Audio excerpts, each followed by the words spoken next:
Many still believe Bitcoin is trapped in the same old cycle patterns of past bull runs, meaning halving, hype, crash, rinse, wash, repeat. However, that cycle is breaking. Volatility is fading, capital is moving in, and the biggest financial players in global finance know what's going on, and they are quietly rewriting the rules of this market. So with today's quarterly close, as I mentioned in yesterday's video, those signals, all these signals are converging. They're blending in a way we have never seen before. So by the end of this video today, you'll see why the old model is very much so apparently finished. And you'll also discover which DeFi token I believe, backed by data, is quite undervalued ahead of its next move. So there will be some alpha at the end of today's video. So if you're ready, let's get started.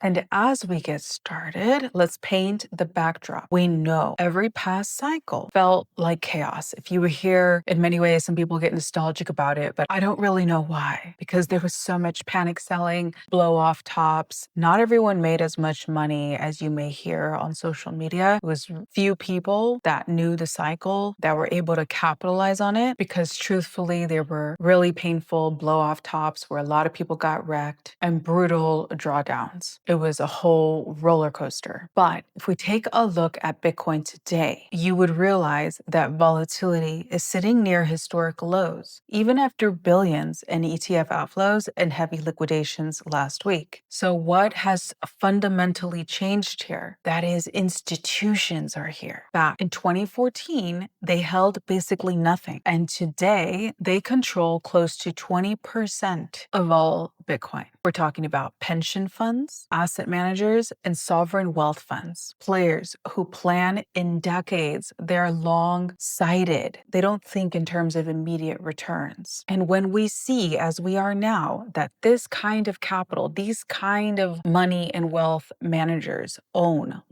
think about it, 1 out of every 5 Bitcoins, the rhythm of the market shifts. Drawdowns are met with quiet accumulations, as I've been saying on my channel again and again. Tops are met with careful distribution, and the fingerprints of Bitcoin's market structure is being rewritten in real time, and it looks nothing like the chaos of the past cycles, which is good. Ultimately, it means we have a more sustainable bull run. Now let's talk about the new players. Who are we talking about? Who are these new players in the game? If we zoom in on the market right now, there is a new wave of adoption happening on the corporate balance sheet side of things. In Brazil, for instance, the company Orange BTC, a digital asset company, is preparing to go public and just bought 3,600 Bitcoin worth about $400 million.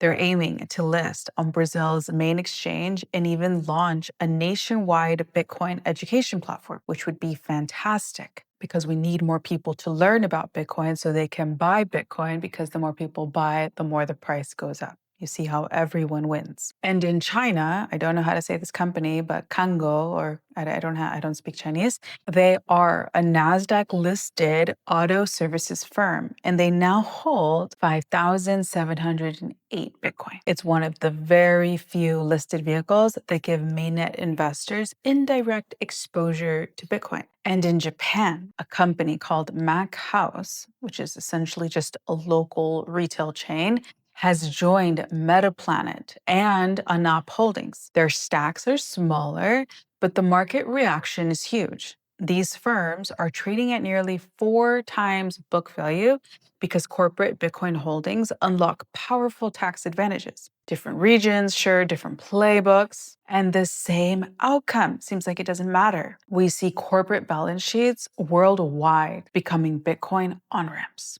rewriting the global adoption curve in real time. And the story of Bitcoin now extends beyond ownership and into the rails that move money and data itself. On the banking side of things, SWIFT, the backbone of global finance, is building a shared ledger with consensus in more than 30 of the world's largest banks, including JP Morgan, HSBC, Bank of America, and BNP Paribas. This is the same network that moves trillions of dollars every single day, now shifting over to blockchain infrastructure. This is why I believe, and I know if you just connect all these dots and can see that the bull run, Bitcoin's true rally and introduction into the world has just started. So yes, perhaps this bull run will look different than past bull runs. That's only understandably so, considering who are the major players in the room. But it's going nowhere, guys. And on the internet side of things, let's take a look. We see Coinbase and Cloudflare just launched the X402 Foundation. Cloudflare, which is one of the largest internet infrastructure providers in the world, is backing the effort with Net Dollar, a stablecoin designed specifically for machine-to-machine payments. And their vision is to embed payments directly into web interactions, allowing AI agents, APIs, and apps to transact natively. And then if we take a look to see what is going on in the political realm of things, something historic just happened. The SEC and the CFTC held their first roundtable in 14 years. Caroline Pham of the CFTC declared, "The turf war is over," she said, which basically means they've realized they need to work together. And SEC Chair Paul Atkins added, "Crypto is job one." Okay, so for regulators who spent years fighting each other, this truly marks an incredible shift and paradigm shift. Instead of a gridlock, the two most powerful US market watchdogs are basically locking arms and making crypto their top priority, which is really beautiful to see. And their message is clear: finance, the internet, and regulation are converging on blockchain rails. The core of the system is being rebuilt in real time. And when systems reset, the next question becomes, how does money position itself around it? Right now, we're at a critical inflection point. Both the monthly and the quarterly candles close today, a setup traders watch closely because it often sets the tone for the weeks ahead. And on the ETF forefront of things, last week's weakness, so to speak, came from the quarter-end basis trades unwinding rather than from collapsing demand. The market absorbed it smoothly, and that's a bullish sign heading into October or Uptober, which is historically one of Bitcoin's strongest months. And on the payout side of things, $1.6 billion is being distributed to FTX creditors, bringing total recovery above $8 billion. And payments begin on September 30th, today, and are going to be processed by BitGo, Kraken, either in dollars or stablecoins. And most creditors should see funds arrive within 1 to 3 business days. So that's a wave of fresh liquidity that could very well flow back into the crypto markets. And on the macro stage of things, a US government shutdown looms. Historically, markets have shrugged it off, but this round could delay jobs and inflation data, leaving the Fed flying blind. And if we take a look at what's going on in the currency realm of things, the dollar has been hammered. The DXY has dropped more than 10% this year, which is its worst performance since 1973. Fed models show that every 10% drop adds about 30 basis points to inflation. So it seems the signals are lining up. Tailwinds are building, and the stage is being set for a very powerful move. And for traders, that means liquidity is about to hit from multiple angles: ETF positioning, creditor payouts,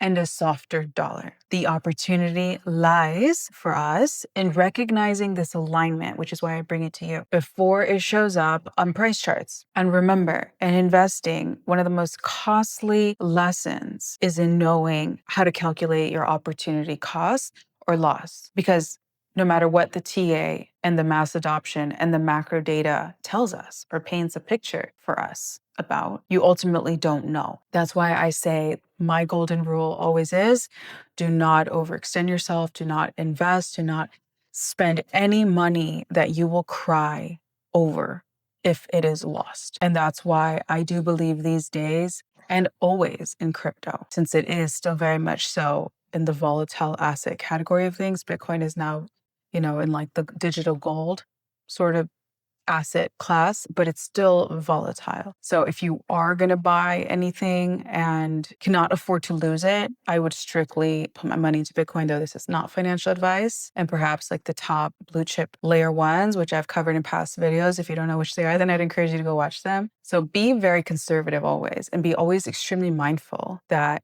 there's no guarantee that any crypto token will go up. And if it does, there's no guarantee that it will continue to go up. There's always a correction. So just be very, very cautious as you move forward. Know yourself, know your weaknesses, and only invest in what you are okay both making great returns on and losing money on. All right, so let's get into where the real opportunity is showing up, and that is on SUI. Recently, Bluefin has exploded. In September, it reached 78 billion in historical trading volume and locked 220 million in TVL. This kind of traction doesn't happen by accident. Perpetuals tied to Blue, the token, are heating up, reaching their highest levels since February. And starting on October 1st or tomorrow, a quarter of all revenue will be directed into buybacks, which further secures their price, which is fantastic to see. So with a market cap near 60 million, the valuation compared to other perpetual dexes looks tiny. The buybacks haven't even started yet. So it's incredible to see the rally is already showing up on their charts. And it's not just Bluefin. Andre Cronier, one of the most respected builders in DeFi, has raised 200 million for Flying Tulip at a $1 billion valuation. Flying Tulip is rethinking how token launches are done. Instead of chasing hype, they're raising a massive treasury targeting $1 billion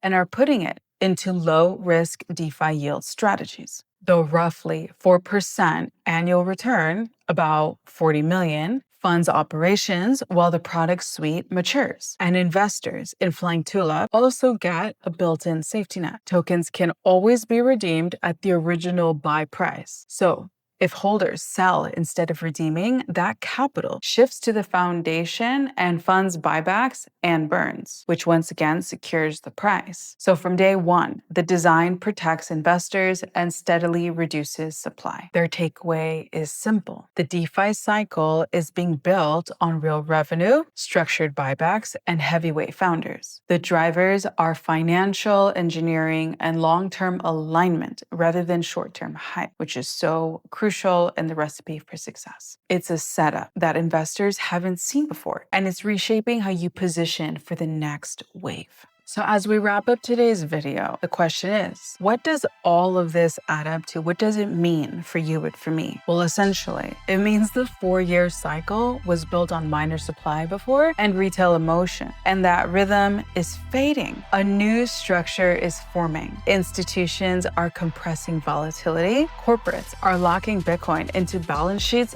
for decades, securing the price. And regulators are all aligning for once, as we've seen with the SEC and the CFTC. And we see a time when banks and internet are wiring directly into blockchain. And DeFi is returning with real fundamentals at its core and even a new design for token launches. This is the reset, the moment the market rewires itself for a whole new era. The signals are here for those who are ready to act, know their strategy. So let me know what your strategy is below if you need any help sort of like thinking through this. Make sure you position yourself clearly, focus on the foundations, and move with conviction into what comes next. Anyway, guys, that's a wrap for today's video. I love you guys so much, and I will catch you guys in my video tomorrow. Ciao.